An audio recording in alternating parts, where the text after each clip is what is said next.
السلام عليكم ورحمة الله وبركاته.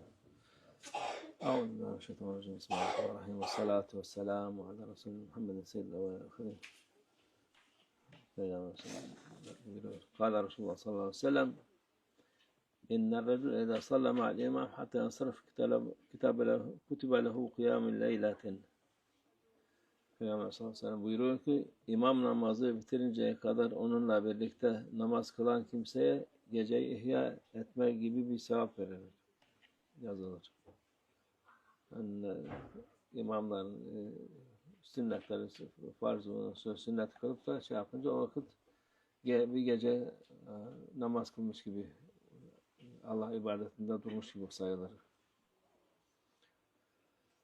Kâle Resulullah sallallahu aleyhi ve sellem: İnne fil-leyle sa'aten la yuvafiqha 'inde 'abdin muslim yes'alullah Teala fiha hayran min emri dünya ve'l ahire illa atahu iyyah ve zâlike kulle leyle. Peygamber sallallahu aleyhi ve sellem buyuruyor ki gecede öyle bir saat vardır ki o saatte Müslüman kişi Allah'tan dünya ve ahiret işlerinden bir hayır isterse, o isteği o saatte denk gelirse Allah ona istediğini mutlaka verir. Bu saat her gecede bulunmaktadır. Yani gece namazına kalkıp da dua eden muhakkak ona rastlar inşallah. Yani duaların makbul olduğu bir saatmiş. O da her gece, yani gece kalkmak yani tek bir gün değil, her gece kalktı, teheccüde kalkıp da dua eden Allah'ın izniyle o saate, icabet saatine rastlar inşallah. Kâle Resulullah sallallahu aleyhi ve sellem: Selâsetun yuhibbuhumullah ve selâsetun yubghiduhumullah. فَأَمَّا الَّذ۪ينَ يُحِبُّهُمُ اللّٰهُ فَرَجُلٌ أَتَى قَوْمًا فَسَأَلَهُمْ بِاللّٰهِ وَلَمْ يَسْأَلْهُمْ بِالْقَرَابَةِ بَيْنَهُ وَبَيْنَهُمْ فَمَنَعُوهُ فَتَخَلَّفَ رَجُلٌ فَأَعْقَابَهُمْ أَعْطَاهُ سِرًّا لَا يَعْلَمُ بِعَطِيَّتِهِ إِلَّا اللّٰهُ وَالَّذِي أَعْطَاهُ وقوم ساروا ليلهم حتى إذا كان النوم أحب إليهم مما يعدل به فوضعوا رؤوسهم فقام أحدهم يتملقني ويتلو آياته ورجل كان في سرية فلقي العدو فهزموا فأقبل بصدره حتى يقتل أو يفتح له. والثلاثة الذين وعظهم الله: الشيخ الزاني وَالْفَقِيرُ الْمُخْتَالِ وَالْغَنِيُّ الظَّلُومُ. Peygamber sallallahu aleyhi ve sellem buyuruyor ki Allah azze ve yüce Allah üç kişiyi sever ve üç kişiyi sevmez. Buğz eder, nefret eder onlardan diyor Allah azze ve celle. Allah'ın sevdiği üç kişi şunlardır. Birinin bir kavme, yani bir insanlara, bir cemaate, bir yani bir kavme gidip isteyeceğini aralarındaki akrabalık bağı sebebiyle değil de Allah için istediğinde geriye çekilerek istediğini Allah'tan başka kimsenin bilmeyeceği şekilde gizlice veren kişi. Yani bir kişi insanlara yani akraba olmayıp da Allah rızası için bir şey istediğince onlar da vermeyince ona aralarından bir tanesi ona gizlice istediğini verip Allah rızası için verir. Bu Allah'ın sevdiği birinci kullarından biridir. Gizlice verip onu memnun eden kimse.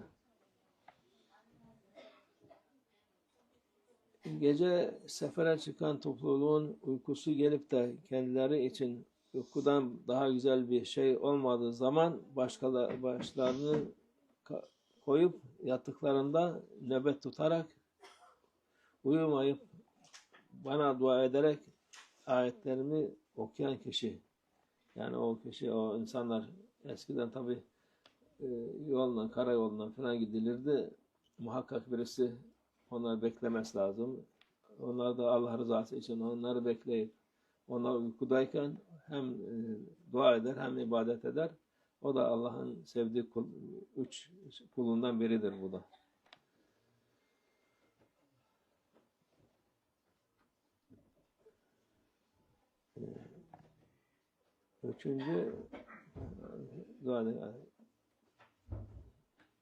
Üçüncüsü bir bölüğün düşmanla karşılaşıp kaçtığında kaçmayan ve savaşıp öldürülene veya zafere kazanan kişidir.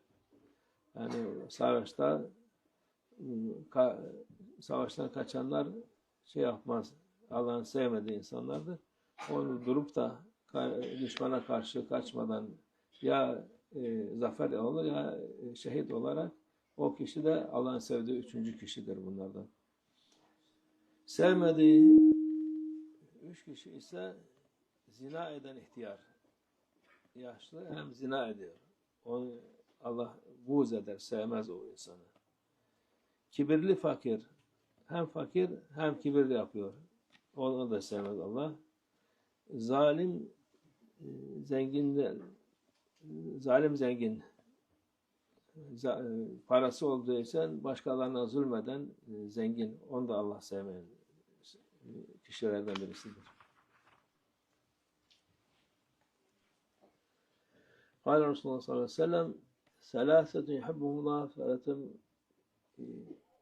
yeşnu'hum Allah. El-recul yelkal adev fi fi'aten feyunsab lehum nehratul hatta yuqtal ev yuftah ashabihi وَالْقَوْمُ يُسَافِرُونَ فَيَطُولُ سُرَاهُمْ حَتَّى يُحِبُّوا أَنْ يَمَسُّوا الْأَرْضَ فَيَنْزِلُونَ فَيَتَنَحَّى أَحَدُهُمْ فَيُصَلِّي حَتَّى يُوقِظَهُمْ لِرَحِيلِهِمْ وَالرَّجُلُ يَكُونُ لَهُ جَارٌ يؤذيه جاره فيصبر على أذاه حتى يفرق بينهما الموت أو ضعن والذين يشأنهم الله التاجر الحلاف والفقير المختال والبخيل المنان. Yani Allah Azze ve Celle bu gene Peygamber sallallahu aleyhi ve sellem bildiriyor ki üç kişiyi sever, üç kişi sevmez.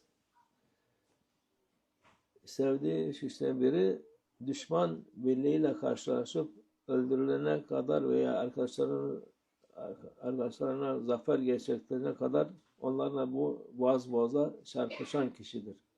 Yani düşmanı görüp de kaçmayıp da doğrusu ona savaşa duran insandır. Ya zafer eder ya şehit olur diye. Onu birinci Allah'ın sevdiği insanlardan birisidir ilk başta. Diğeri bir topluluk, yolculuk, uzun sefere çıkıp konaklandığı veya uyuduğu zaman bir kenara çekilip yola çıkana kadar vakti gelip onları uyandırıncaya kadar namaz kılan kişi kendisine eziyet bunu yani yolculukta çıkıp da hepsi yorgunluktan perişan olmuş uyuyorlar. Birisi beklemesi lazım. Bu insan onları hem bekler hem ibadetini yapar. Ta uyandırıncaya kadar o ikinci kişidir Allah'ın sevdiği kişilerden.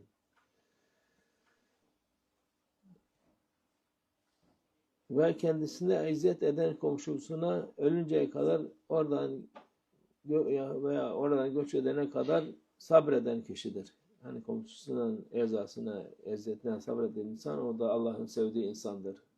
Yani komşusuna katlanıp onu sabreden insan o da Allah'ın sevdiği kullarına o içinden birisidir. Allah'ın sevmediği kişiler ise biri yemin eden tüccar. Bir şey mal satacak 1000 tane yemin eder. Şöyledir vallahi billahi filan de bu kadardı kurtarmaz çok iyidir diye yemin eden o Allah Azze ve Celle sevmez. Satacaksan sat. Orada işte kumaş vurdu. Mal burada ne olursa ticaret herhangi bir şey budur. Yemin etmeye gerek yok. Şey olursa mal önünde beğenirsin ama beğenmezsen şey yapmaya gerek yok. Malın güzelliğini falan anlatabilirsin tabii de ama yemin etmeye gerek yok. Biri kibirli, fakir. Hem fakir hem kibirli. O da Allah'ın sevmediği kişilerden birisi. fakirsin, Allah o kadar şey yapmış, sen kibir yapma artık. Ve diğeri verdiğine başa kakan cimridir. Hem cimri hem bir şey verdi mi verdim ettim diye filan, onu da Allah sevmeyen kişilerdendir onlar da. قال رسول الله صلى الله عليه وسلم ثلاث يحب الله عز وجل رجل قام من الليل يتلو كتاب الله ورجل تصدق صدق بيمينه يخفيها من شماله ورجل كان في سرية فانهزم أصحابه فاستقبل العدو. Peygamber sallallahu aleyhi ve sellem buyuruyor ki 3 kişi vardır ki Yüce Allah onları sever. Biri gecenin bir kısmında kalkıp Allah'ın kitabını okuyan, yani Kur'an okuyan, geceleyin kıyam eden. Diğeri sağ eline verdiği sadakayı sol elinden gizli tutan, yani o sadakayı kimseye göstermeden, hatta yani sağ elini sol elini görmeden olmaz da, hani o misal olarak onu saklayan insan, onu da Allah sever. Öyle böbüre ben verdiğim şey de o değil de sadaka ve saklı veren insan. Öbürü de birlikte olup da arkadaşları kaçınca kendisi kaçmayıp düşmanla çarpışan. Bu da yenildiler, kaçıyorlar. O şey yapmadı. Onlar da gene durmadan ona karşılarına çıkan mücahittir. قال رسول الله صلى الله عليه وسلم ثلاثة يضحك الله إليهم الرجل إذا قام من الليل يصلي والقوم إذا صفوا للصلاة والقوم إذا صفوا للقتال. Peygamber sallallahu aleyhi ve sellem buyuruyor ki Allah şu üç kişiden razı olur. Onlara merhamet eder. Bunlar gece namazına kalkan kimse. Namaz için saf tutanlar ve savaş için saf tutanlar topluluktur. Bunlar Allah Azze çok sevinir, onlar için yapar. Hoş olur. قال رسول الله صلى الله عليه وسلم رحم الله رجلا قام من الليل فصلى وأيقظ امرأته فصلت فإن أبت نضج في وجهها الماء رحم الله امرأة قام فصلت وأيقظت له زوجها فصلى فإن أبى نضجت في وجهه الماء. Peygamber sallallahu aleyhi ve sellem buyuruyor ki gecenin bir kısmında kalkıp namaz kılan, namaz için karısını uyandıran, ancak kalkmak istemediği zaman yüzüne su serpiren kimse Allah rahmet etsin. Gece kalkıp namaz kılan, namaz için kocasını da uyandıran, ancak kalkmak istemediği zaman yüzüne su serpiştiren kadına da Allah rahmet eylesin. Yani Allah'ın rahmetleri onların üzerine oluyor. قال Resulullah sallallahu aleyhi ve sellem rek'atan fi cevfil leyl yukaffiranul hataya. Peygamber sallallahu aleyhi ve sellem buyuruyor ki gece ortasında kılınan 2 rekat namaz küçük günahlara kefarettir. Yapılan günahları o gün ne varsa küçük günahlar Allah affeder. O 2 rekatlar. Sadaka Resulullah fîmâ kâle o kemâ kâle. زيادة إلى شرف النبي صلى الله عليه وسلم وأصحابه الكرام وإلى أرواح جميع أنبياء والمرسلين القدماء شرائعهم وإلى أرواح أئمة الأربعة وإلى أرواح مشايخنا في الطريقة النقشبندية خاصة إمام طريقة وأوس الخليفة خواجة بهاء الدين محمد ويسير البخاري سيدنا عبد الخالق الجواني مولانا الشيخ شرف الدين داستاني مولانا الشيخ عبد الله فاز داستاني مولانا الشيخ محمد ناظم وعادل الحقاني وسائر ساداتهم والصديقين وحضراتهم وجوارهم وسيدنا فزاء فندق رفقاء جميع من جيش بشار الله وسلم. Hayrını gelmesi, şerlerinde kalması için Allah Teala Fatiha.